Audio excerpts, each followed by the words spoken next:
6 ta sifat bor taqvodorlar. Mana shu 6 ta sifatni hammamiz ichimizda solishtiramiz. Kimda mana shu Qur'onda sanalgan 6 ta sifat bo'lsa, mashalloh, o'sha odam taqvodor. Allohning nazdida undan-da taqvodor inson yo'q. Mana shu 6 ta sifat. Birinchisi, allazina yu'minuna bil g'oyib. U taqvodorlar g'aybga iymon keltiradilar. G'ayb nima? Ko'rilmagan narsaga iymon keltirish. Allohni ko'rmadik, iymon keltiramiz. Allohga shu iymon yoqadi. Ko'rilgandan keyin iymon Allohga keragi yo'q. Jannatni ko'rmadik, iymon keltiramiz. Iymon g'ayb ilmi. Ko'rilmagan nimaiki bo'lsa g'ayb ilmi bo'ladi. Demak, bizda birinchi shart topildi.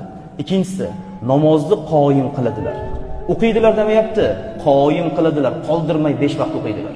Kimda shu sifat bo'lsa, qaysi birimizda? O'sha inson taqvodor ikkinchi sifatini o'shadi. Subhanalloh. O'zimiz tekshiryapmiz, a?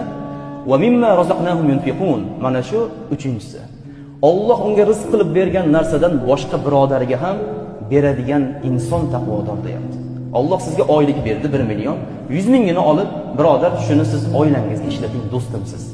Yoki 100 mingini olib shu masjidga beray, Alloh taolo o'sha joydagi elektrlarni, o'sha joydagi gazlarni Alloh taolo uchun bir roziligi uchun qutiga tashlab qo'yay. Rizq qilib bergan narsadan infoq qila olsak va uni o'ng qo'limiz berganini chap qo'limiz bilmasdan, riyo qilmasdan qilsak, hech kimga bildirmasdan shundoq tashab ketsak, subhanalloh. Uchinchi sifat mu'minlarda topildi. To'rtinchisi nima desa, vallazina yu'minuna bima unzila ilayk. Sizga ey Muhammad nozil qilingan Qur'onga iymon keltirganlar. Biz hammamiz Qur'onga iymon keltirganmiz. O'shaning uchun shu yerda o'tirimizda Qur'onni eshitdik. Demak, bu sifat ham bor.